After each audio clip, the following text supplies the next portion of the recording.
اس لیے یہوہ خدا کہتا ہے میں اومی پریزنٹ گاڈ، میں حاضر ہوں، ہر جگہ موجود ہوں. اس لیے ہمیں خداوند کی آنر کرنی، عزت کرنی، اس کی پرستش کرنی ہے، ایمان سے اس کو پانا ہے، کیونکہ ایمان سے ہم آسمانی چیزوں کو حاصل کرتے، زمینی چیزیں بھی ایمان ہی سے حاصل کی جاتی ہے.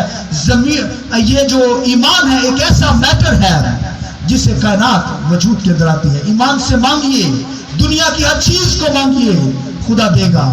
آپ کے اندر سے چیزیں نکلنا شروع ہوں گی. ایمان سے جو کچھ منہ سے کہیں گے کہ خداوندہ مجھے گاڑی دے، گاڑی بننا شروع ہو جائے گی. آمین آمین بولو بھائی آمین.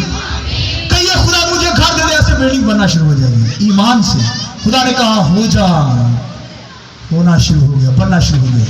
ایمان ایک ایسا میٹر ہے، ایمان سے کائنات کی ہر چیز بن جاتی ہے. اس لیے ایمان سے ہم خدا کو ریسیو کرتے ہیں، ایمان سے ہم خدا کو دیکھتے ہیں، ورنہ خدا انسین، خدا کو کوئی دیکھ نہیں سکتا، مگر ایمان سے ہم خدا کو دیکھتے ہیں کیونکہ وہ یہاں موجود ہے. آمین.